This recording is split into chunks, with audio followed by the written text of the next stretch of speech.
governor, by the elections commissioner, who issued absurd opinions telling people to violate the law. And then you're going to ask them to make a decision on the election that allegedly they corrupted. It seemed to me you have a perfect right to take and make that decision de novo. Thank you. Thank you very much. I want to thank everyone for your patience. The public, our many witnesses, our senators and representatives. As you've seen today, this COVID pandemic has made holding a public hearing a little bit more challenging than usual, but we have still received an enormous amount of information today, information that we will share with every one of our members. There is no doubt in my mind that we will pass legislation in the House and the Senate based on what we have learned today. I also want to thank Senator Mastriano. Doug and his staff have been enormously helpful today. It really goes without saying, we would not be here without unknown computer found. And so I'm going to give him the last word, because I know even if I didn't, he'll take it anyway. And he deserves to have it. Doug. I love you, Senator Argyle. Thank you for being willing to use your committee to do this hearing. So we pulled the trigger yesterday morning around 9 a.m. and look what happened here. And as Jesus said, you shall know the truth, and the truth shall set you free. Guess what? Guess what? The truth's out there. Media, you should have found these witnesses. You need to do your job. Now you see them out here. Do your job. You're essential to this republic, and without you doing your job, instead of being partisan hacks, this republic can't stand. So now you got some information, you got some witnesses with courage. These people are heroes to me as a retired Army colonel. I look at them and I say, you guys are outstanding. Thanks for being willing to step up. Because I am cognizant that the so-called tolerant people on the left will not show much love or tolerance to people they disagree with. And so thank you for standing, because you're warriors, being able to stand for and save this republic. So thank you for going forward here. I mean, indeed, I started this off quoting from John Adams. We are in Adams County. Facts are stubborn things. There's a lot of hard facts out there, and guess what? As history and change in 1863 in Gettysburg, back then it's July 1st, 2nd, and 3rd. So on this day, history is changing for our country and state back at Gettysburg once again.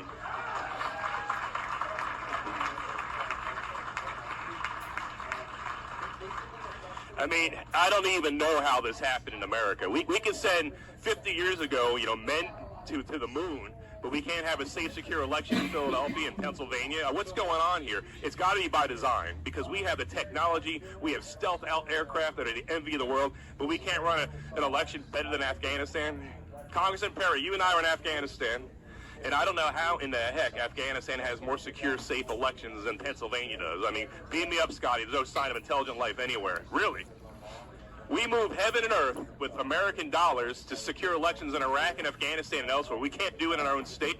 It's by design. There's people in Pennsylvania not interested in safe, secure elections. And we have to correct this. There's two things that need to happen. First off, we need to make sure the real winner is sent forth from this presidential election. And number two,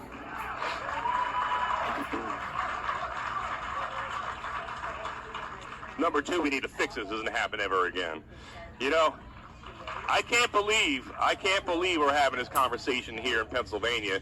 This is the kind of stuff I hear about that goes on in Belarus under Lukashenko, or in Russia under Putin, under Saddam Hussein's Iraq. Really? Here in our state? I mean, this is disgusting to me. I watched when I was doing strategy in Russia, Putin's people stuffing ballot boxes. The same thing that happened in Pennsylvania. When I saw that 15, 20 years ago, I was like, well, thank God we're not like that. What happened? What happened? We're not going to let it stand.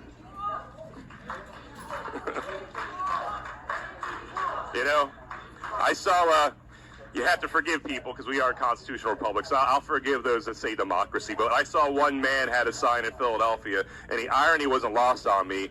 Democracy dies in Philadelphia. Can you imagine the irony of that? Where the light of liberty was lit in 1776, it transformed this world. Where in this very same state, a new birth of freedom. And then, of course, let's not forget 2001, Todd Beamer. Let's roll. You know what? It's our time to roll. This is no time. You know, democracy can die in darkness, in dark rooms with no transparency and accountability. We're shining light on this darkness here. We're going to take our state back. We're not standing aside in this hour. You know, as Representative Metcalf rightly said, in 1994, there was so much shenanigans and cheating in the Marks versus Stinson case that a federal district judge threw out the election results, took a senator out of Harrisburg, state senator, and put the Republican in because the election results were so corrupted. So we do have a precedent here, federal courts, and I hope you take a hard look at that here. Has our election results in Pennsylvania at the presidential and other levels been so corrupted that the results have to be thrown out? That's going to be a case you're going to have to make before the Supreme Court there, but it sure sounds like something stinks in Denmark or in Philadelphia. I don't know. You know, one vote, one person, one legal vote per person, and any cheating goes in there disenfranchises an American. And I can't believe this is happening here, and we're not going to let it stand. I don't know why it's so hard. You know, I know it's hard because this has been going on here for a lot longer than we imagine. But in Galatians 6:9, we're told by St. Paul, grow not weary doing good, because in due time you'll reap your harvest. We're going to reap our harvest.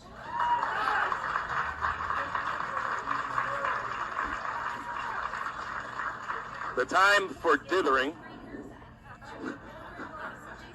The time for dithering and deliberation is over. It's time for decisive action.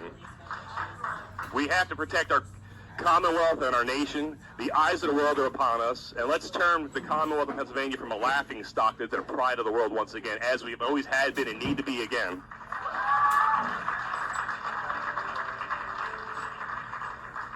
This is our day, this is our hour, this is our time. So yes, Mr. Franklin, a republic, if you can keep it, we're going to keep it. Can you keep it? Can you? Will you? We're going to keep the republic. Thank you, and God bless you all. Thank you all. We stand adjourned. I don't know if there's ever been a time I wanted to shout praise the Lord louder, but we got customers in here. So anyway, praise the Lord.